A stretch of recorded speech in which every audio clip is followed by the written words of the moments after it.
I'm Mike Witt. My wife Barbara and I have been members here in Brentwood since 1990. We moved here from Beaumont, Texas. In 1990, I was with AT&T at the time. Since during the last 28 years, we've been preschool, Sunday school teachers as our kids have grown up in the preschool ministry here. I've served on the finance ministry team. I've served as the first non-minister business manager at Brentwood Baptist. I have served again on the finance ministry team later on in the early 2000s. I was a trustee for Brentwood Baptist for 8 years, was chairman for a couple of those years of the trustees. And I guess that's about it. Brings us up to about right now.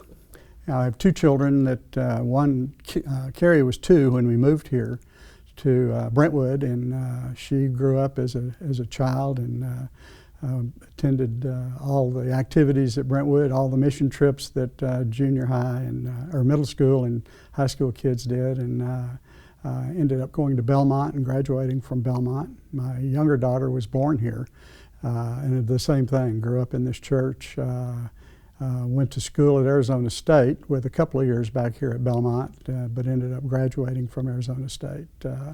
Both of them still attend here, and they love this church as much as their mom and I do. I will never forget walking in that first time to Brentwood.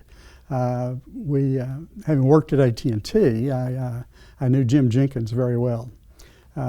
Jim and Diane had been members here for at least 2 or 3 years at the time. Walked in the door one Sunday morning. Barbara said, I said, let's go try Brentwood Baptist. We had visited around other churches. I walked in the door and happened to run into Jim as we walked in near the sanctuary over at 409 Franklin Road. And Jim just grabbed my hand and he said, "Come with me." And he dragged me and Barbara through the hallways and took us to Larry Threlkell's Sunday school class. And was the best thing that ever happened to us, because we grew to love Larry and we grew to love that class. And in fact, even today, we still go to the spinoff of Larry's class. And we're still in class with many of the people that are in our class today. You, for instance, were in Larry's class with us all the way back into that time. And such good friends and great memories. That was a great day. Well, what I remember most about our first pastor, Bill, was not as much during the worship service that day, but that afternoon, Bill Wilson and our worship minister, Drew Thigpen, rang our doorbell that afternoon. Now, that hasn't happened in a long time, but they rang the doorbell and came in, and we had a great visit with Bill and Drew and talked to them about our background. Barbara and I were both grew up as Baptists. And we had always gone to Baptist churches, and except for the time we were in New Jersey working with AT&T. So we went to the Methodist church, went to the Presbyterian church. There weren't very many Baptist churches where we lived, but we had a great visit with them. And that's my best memory of Bill, was not during worship service, but that afternoon when he came to do a visit. Right. Bill was, you could tell, Bill was loving, just as the Lord loved him. It was very obvious, and became a dear friend. He actually ended up being the pastor for just a couple of more years. We were delighted when Mike came, but we missed Bill sorely as our pastor, just like everybody else did at that time, until we got used to and learned to love Mike just as well. The church was looking for a new business manager at that time, and so John Gehring, who was the chairman of the staff resource team, talked to me and said, "What do you think about doing that job for a little while?" And I thought about it, and I said, "Well, I was a little bit familiar, having been on the finance ministry team for the 3 or 4 years prior to that. I was familiar with some of the duties of the business manager of the church, the administrator." And I said, I think that might be fun to do. I think that would be a great job to have, and I might be able to contribute something at that point. So interviewed with John, Mike told John, he said, "I need to talk to him first." So we sat down and had over breakfast, had our own interview. And of course, I had known Mike very well since he got here, but he wanted to talk about the job, and we did. And it was shortly after that, and it was in November of 1997 or 1998 that I took the job. Brentwood at the time, we had a budget of probably $1.5 million a year, something like that. Had maybe between 15, 20 staff members, permanent staff members. There were a few part-timers, and there was, of course, as there are with many churches, a large number of volunteers. There was the school was here, Brentwood Young Children's School. So there was a number of people performing different roles at the church. But as a church being poised to grow, it was going to become a much larger entity. And when I got here and I looked at the way some things were done, they were done not unlike many, many other smaller Baptist churches that were around, not unlike the way they had been done for several years, back to when they were maybe even the 80s. And I knew that a lot of those things had to change. We needed to come up to begin doing things the way that organizations, and it's truly an organization. It's not a business per se, but it's a nonprofit, and it had to be operated like a business or a organization operated in the late 20th century. And we needed to begin doing that. Personnel practices, budgeting practices, things of that nature that needed to be done. Equal pay for equal work, things that we take for granted these days, but we needed to begin doing those things. And so that was really my role early on, was to get in and find out those things that were being done that we needed to improve and bring us up into what was going to be soon the 21st century. And so it was lots of work with networking with other churches and digging out and finding out what's the state of the art for nonprofits in the world that day, or that day and age. And I ended up, even though I had spent 30 years with AT&T, I found out that I thought retirement was supposed to be, you're supposed to be able to kick back a little bit. I actually ended up working longer hours and working harder and having more fun at this job at Brentwood Baptist than any of those times that I had at AT&T. Yeah, the way we split the organization up is I had all the non-ministerial staff reporting to me, and he had the ministerial staff reporting to him, and we were constantly giving each other advice whenever we needed it, back and forth. But no, the fun part was the fact that it was really worthwhile stuff I thought we were doing, things that were laying a foundation for the future for this church, and I felt very fulfilled with the things that we were doing.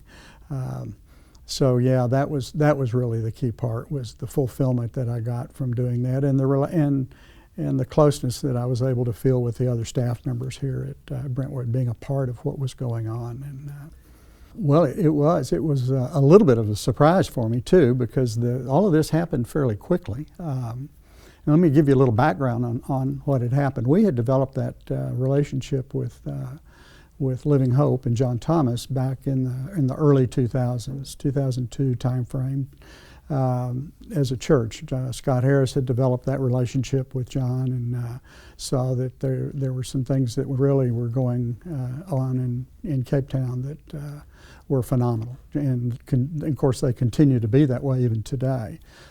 17 years later. When we built this building that we're in right now, and a lot of people don't know that the building we're in right now, the newer members, that we haven't always been here. We were somewhere else. We were over on Franklin Road. And when we built this building, we phased out our construction here. And it was in the latter part of the probably 2007, we began phase 3 of our building campaign here.